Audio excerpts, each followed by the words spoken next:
Muy buenas tardes. Quiero comenzar la presente disertación agradeciendo primeramente a quien ha hecho posible este increíble programa de capacitación y que llega a nosotros en estos tiempos tan complicados de pandemia, de forma gratuita, directa, actualizada y adaptada al contexto real. Quiero darle las gracias a la doctora Verónica Soto, directora de la Escuela Nacional de la Defensa Pública, quien ha trabajado arduamente con un staff de brillantes profesionales de la Escuela Nacional de la Defensa Pública para poder materializar este sueño. Sueño este que también es un logro para la defensa pública y que es apoyado incansablemente por nuestra máxima autoridad, la doctora Carmen Castro Gili, defensora pública general. Dicho esto, es preciso también efectuar un inciso para poder presentar este tema. La comunicación laboral efectiva suele ser un aspecto de la relación laboral que damos por sentado y por ello no le prestamos la debida atención, siendo que es una herramienta efectiva al momento de generar las pruebas materiales de haber cumplido con una obligación, cualesquiera que sean las partes que las aporten, siendo indispensable al momento de formular la defensa en los casos de conflicto.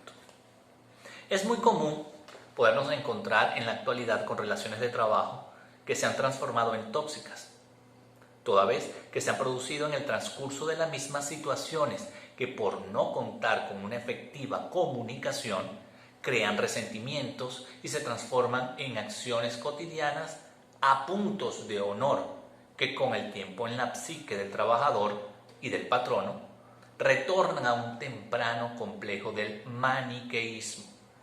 ¿Qué es el maniqueísmo? El maniqueísmo es un término filosófico que se utiliza para habitualmente referirse a la actitud de quienes consideran que todo es bueno o malo en términos absolutos. Continúo. Y por tanto, asumir que todo lo referente a las acciones, actitud y desarrollo emocional son buenos, mientras que todo lo referente al sujeto contrario se refieren a acciones malas. Así las cosas, se crean a partir de este punto conflictos de la relación de trabajo que pueden escalar incluso a agresiones verbales o agresiones físicas, en los casos más extremos. Y todo esto por no contar con una adecuada higiene comunicacional. Por tanto, es meritorio hacer un inciso para definir que existen deberes legales entre patronos y trabajadores que fomentan una adecuada comunicación, siendo principalmente asumir el rol de cada parte como una función y no como capricho de cada uno de ellos. La labor del patrono es exigir el cumplimiento de los deberes del trabajador, supervisarle, controlarle y sancionarle. Y así en ese caso lo amerita la situación. Y la labor del trabajador es cumplir con sus deberes y exigir sus derechos a través de los canales adecuados con suficiente antelación, y así lo permite su situación. Pero, como en mi ocupación actual siempre comienzo con mis justiciables, lo más justo en este momento es comenzar con el patrono. Vamos entonces a analizar cuáles son los deberes legales de comunicación patronal. Nuestra legislación patria es conteste en establecer que el patrono, bien sea público o privado, guarda deberes de comunicación inherentes al hecho social de trabajo para con los trabajadores a su cargo. En primer lugar, señalaremos lo previsto en el artículo 106 de la Ley Orgánica del Trabajo, Trabajadoras y Trabajadores, la LOTO, donde se establece que una de las mayores faltas cometidas, no es que lo establece allí, es la realidad, una de las mayores faltas cometidas por el patrono en la actualidad es la obligación de emitir recibo de pago. Este recibo debe ser detallado de cada asignación que se le computa al trabajador, siendo una falsa apreciación del patrono en este caso, que si no emiten un recibo, el trabajador no podrá demostrar salario al momento de un futuro reclamo. Es totalmente opuesta esta opción a la realidad. Con respecto a esta consideración, el último parte del artículo antes señalado establece el legislador lo siguiente: el incumplimiento de esta obligación hará presumir, salvo prueba en contrario, el salario alegado por el trabajador o trabajadora sin menoscabo de las sanciones establecidas en la ley. Fin de la cita. Entonces juega en contra del patrono el no emitir un recibo de pago, sea por la vía que fuere. Y es común escuchar a los patronos cuando se excusan al indicarnos es oneroso, es muy costoso emitir un recibo impreso, teniendo incluso hoy en día medios de comunicación electrónica, correos electrónicos que permiten la emisión de documentos a los cuales se les puede rastrear su recepción. Es decir, saber si el trabajador lo leyó, no lo leyó, lo abrió o no lo abrió. Por lo que esta primera forma de comunicación efectiva del patrono hacia el trabajador permite una línea de transparencia en cuanto al establecimiento de la remuneración. Continuamos. En este orden de ideas, el Estado, a través del Estatuto de la Función Pública, establece como obligación patronal el informar al trabajador sobre la entidad de trabajo, visión, misión y deberes inherentes, los derechos y las funciones a realizar en el ejercicio de su cargo. Esto está establecido en el artículo 22 de la Ley del Estatuto de la Función Pública.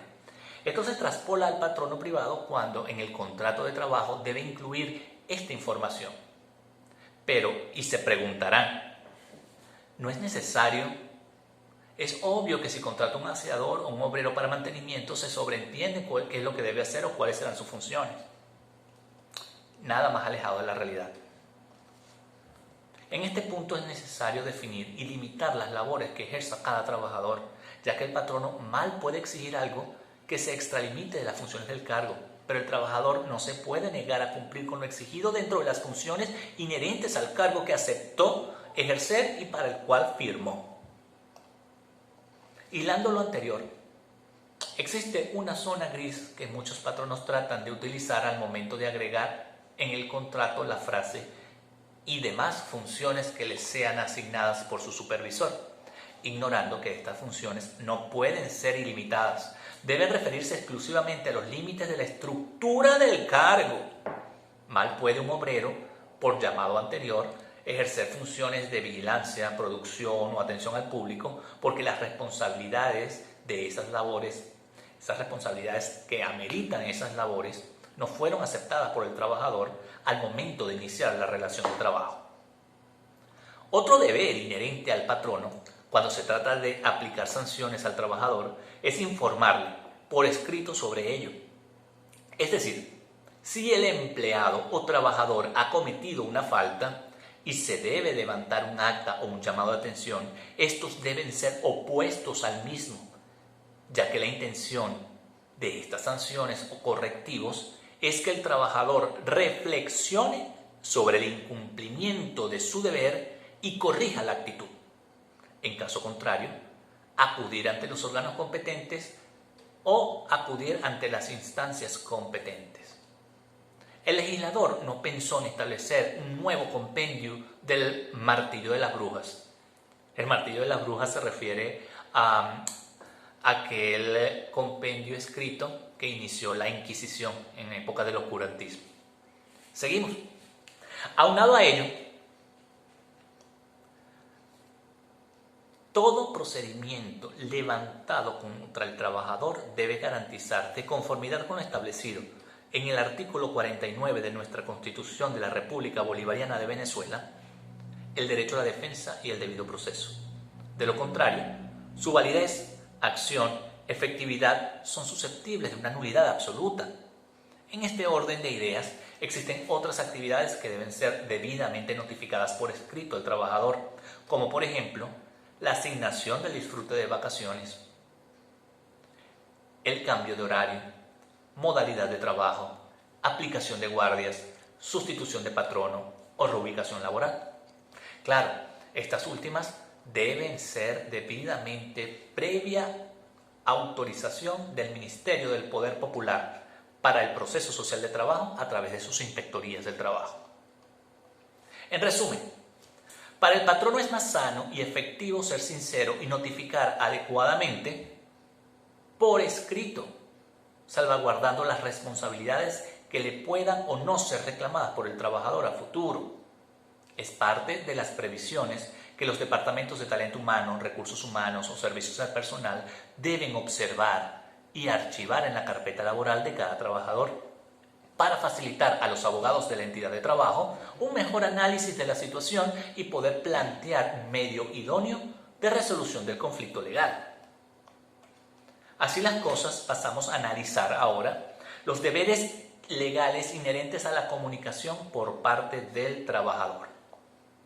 Así como pueden observarse faltas en la comunicación efectiva por parte del patrono, es muy común observar faltas cometidas por el trabajador, más por flojera que por desconocimiento, la verdad, ya que la misma lógica sugiere, es más que la lógica dijera yo que el sentido común sugiere que dentro de la relación laboral las gestiones se deben efectuar por escrito, dejando copia de recibido de ello.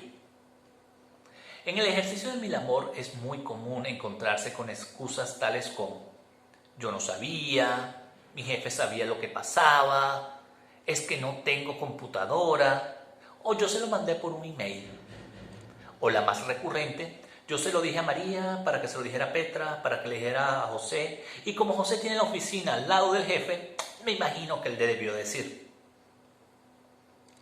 Un error muy grande que cometen la mayoría de los trabajadores. Ante la falta de computadora o equipo de impresión, siempre se puede presentar a mano la solicitud ante el patrono. Es más, reviste de mayor validez el hecho de haberlo transcrito de puño y letra. Por tanto, no es una excusa viable el no tener computadora para presentar este tipo de comunicaciones al patrono. La incongruencia más grande la observo en los trabajadores cuando consideran al patrono el malo, pero aún así le asignan la función de resguardo del bienestar del trabajador, pase lo que pase. Repito lo que en asesorías le he indicado a mis trabajadores hasta el cansancio. Tu patrono no es tu papá, no es tu mamá. Su función no es peinarte, darte sopa en la boca, ni mucho menos estar pendiente de ti 24 horas dónde estás y cómo estás, ni tampoco zanquearte para que justifiques tus faltas o ausencias. Ese no es trabajo del patrono.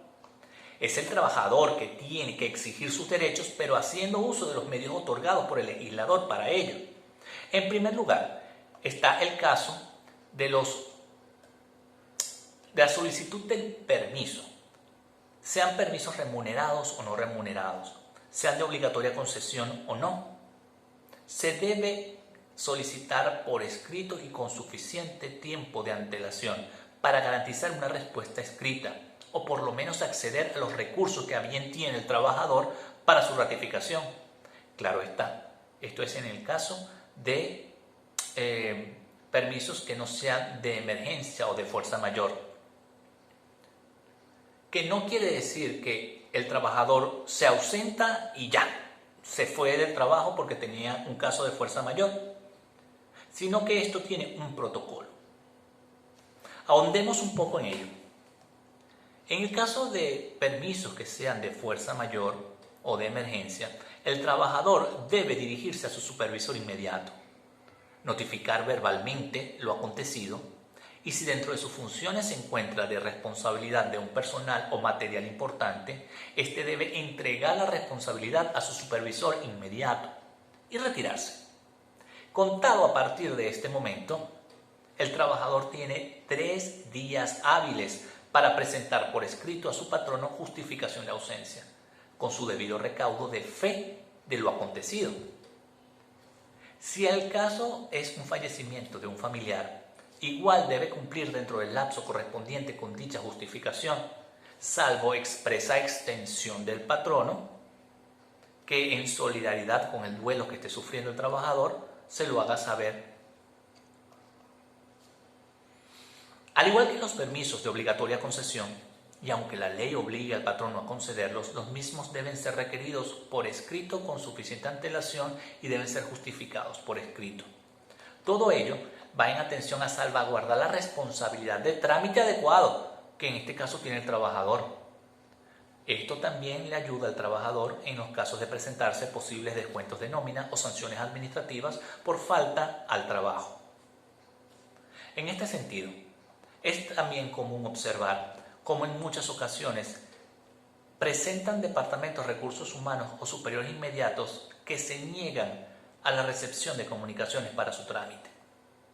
Actitud esta que en el caso de los patronos puede sugerir la falta de buena fe del patrono para con los deberes inherentes a su función. Y sorprendentemente, también son muchos los que asumen esta posición en el sistema público, aun y cuando existe una normativa legal y vigente que recoge esta actitud y que no es otra que la Ley Orgánica de Procedimientos Administrativos, donde taxativamente en sus artículos 2, 3, 4 y 5 establece que todo funcionario público que ostente cargo en la administración debe recibir comunicaciones que le sean dirigidas a su persona y cargo, y debe tramitar su respuesta en el lapso perentorio de 15 días hábiles. De lo contrario, se entiende un silencio administrativo, que es una negativa tácita a lo solicitado por el trabajador, y por tanto le permiten al usuario, en este caso el trabajador, la activación de los recursos establecidos en los artículos 94 al 97 de la LOPA, agotar la vía administrativa, solicitar lo negado ante la instancia judicial correspondiente, y todo ello por no recibir y procesar una comunicación para contestarla. En el área privada existe la cadena jerárquica de recepción. El trabajador dirige una comunicación a su superior inmediato. Si éste no quiere recibirla por alguna causa, debe dejar el trabajador constancia de ello en escrito a través de una nota explicativa con fecha, hora, motivo de la no recepción, para luego elevar esa misma comunicación con su nota al siguiente rango jerárquico superior al jefe que en este caso no quiso recibir, y así sucesivamente hasta que alguien lo reciba. Si nadie quiere recibir la comunicación, el trabajador debe dirigirse con copia de la misma al sindicato, que es la última instancia en todo caso, señalando dónde acudió, quién no le quiso recibir y el departamento, para que éste se encargue de tramitar adecuadamente. Si aún y con todo ello el sindicato tampoco consigue una respuesta, el trabajador estará en disposición de poder acceder a las acciones administrativas de ser necesario ante la Inspectoría del Trabajo correspondiente, llevando como prueba de la omisión de respuesta la comunicación debidamente señalada con las notas que ya indicamos. Existen también procedimientos que ineludiblemente requieren de la acción del trabajador a través de una solicitud expresa. Esta solicitud debe ser escrita para poder activarlos. El caso de ellos está, por ejemplo, las vacaciones, el adelanto de prestaciones sociales, así como la renuncia expresa. Todos ellos debidamente regulados por la doctrina patria, ya que para que surtan un efecto deseado deben ser requeridos a través de una solicitud manuscrita que cuente con la debida identificación del solicitante, así como la firma del trabajador y huella digital. En el caso de adelanto de prestaciones sociales, estas también deben ser acompañadas del correspondiente presupuesto relativo a la causal bajo la cual se fundamenta la solicitud. Estos requisitos son concurrentes y necesarios, pudiendo a falta de uno de ellos la parte afectada atacar la naturaleza de la remuneración y por ende requerir un resarcimiento por una asignación de remuneración que no le fue requerida por el trabajador. Esto sobre todo sucede en el caso de adelanto de prestaciones sociales del trabajador, cuando algunos patronos que están mal informados acuerdan pagos extraordinarios al final de cada año, alegando arreglo de prestaciones sociales sin establecer un distanciamiento entre la relación de trabajo.